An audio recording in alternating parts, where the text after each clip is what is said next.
Bobby Kane from Practical Business Tips. I'm super stoked you're watching and very excited for this episode. I want to start this episode off a little differently with a question.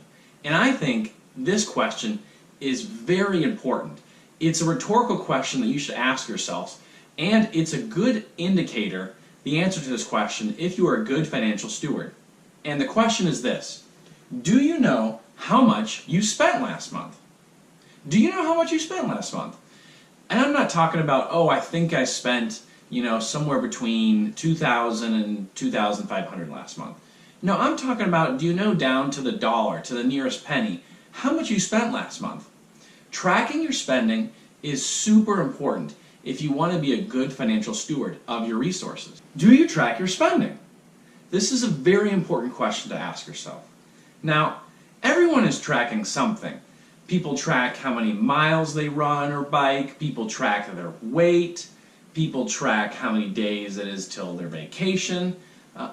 Everyone tracks something, but do you track your spending? Now, before I even talk to you about budgeting, I had to bring up, do you track your spending? Tracking your spending is, in my opinion, about 70 to 80% of the battle of budgeting. You have to track your spending. Now, I want to talk about two key concepts of budgeting. And the first one, and I think this is never talked about enough, but you have to spend less than you make. And the key is you have to do this over many, many, many years, 10, 20, 30, 40, 50 years. You have to sustainably spend less than you make over a long period of time. You can't spend more than you make over months and years. You're just going to go broke. It's not going to work. It's not Congress. Now, the second key thing, and this is really important for our day and age, is get rich, but do it very slowly. Do it slowly. Do it over a period of 20, 30, 40, 50 years after making good financial decision after good financial decision. Get-rich-quick schemes don't work.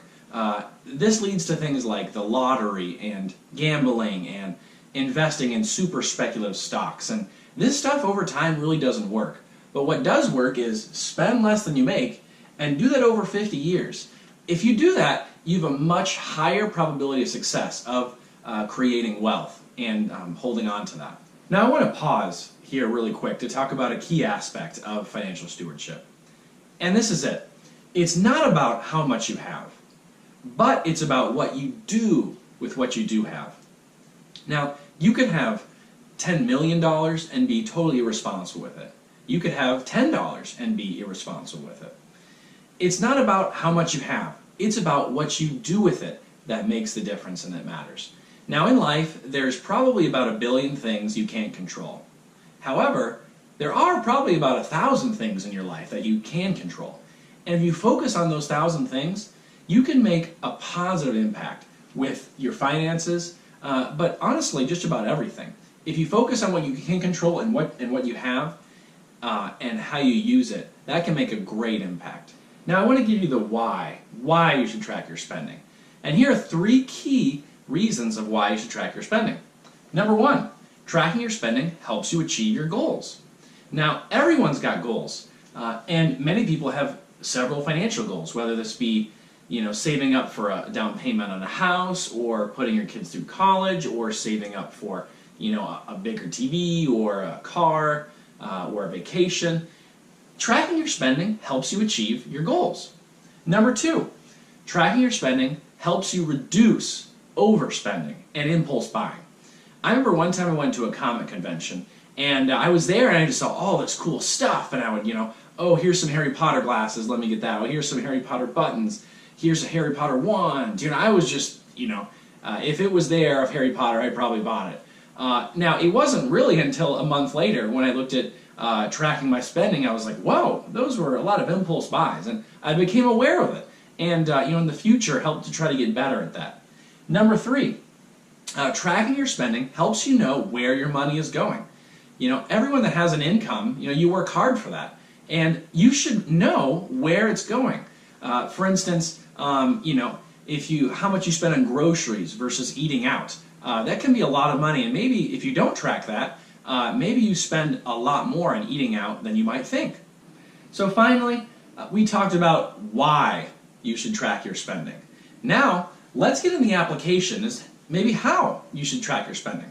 So when I kind of started out, when I was a young lad, I just looked at my bank statements and I kept receipts. And I just kept all my receipts, and at the end of the month I would put everything in an Excel document, and that's how I would track my spending. And I would try to categorize it, and that kind of worked. But I will say it was a ton of work, and if you're like me, you get busy, and you don't have time to sit down and keep all your receipts and write that all down. I mean, if you do, more power to you, but I did it for 6 months and then just didn't have any more time, and I kind of stopped for a while. Now, the way I got introduced by a friend is Mint.com. Mint.com is run by Intuit, which does TurboTax and it does QuickBooks. Simply, the bang for your buck, the best tool on the market by far for budgeting and tracking your spending. Nothing compares. It's absolutely free. I'll do a tutorial in the future on it, but a quick overview is basically you link all your accounts, and it's perfectly safe. You link your checking and your savings and your retirement accounts and any loans you have, credit cards. You link it all up, and it tracks all the balances and all of the transactions. And you can categorize it. And really, what I do at the end of the month is I go to the transaction tab on Mint.com, I hit export, and I bring it in right to my own kind of budgeting, tracking your spending Excel document. It's simply phenomenal. There's also a good tool called everydollar.com, which I've used. It's good, but there's a free version and there's a premium version. And basically, the premium version you have to pay for, and the premium version is really the exact same thing as the free version of Mint. So to me, it's a no-brainer. Why would you pay for something that you could get for free and it's just as good? So I'm a big fan of Mint. Hey, thanks for watching. I really appreciate it. Hope you learned something. Tune in next time for more awesome content like this. If you're interested, go ahead and please subscribe and hit the like button below. Thanks a lot. Have a good one.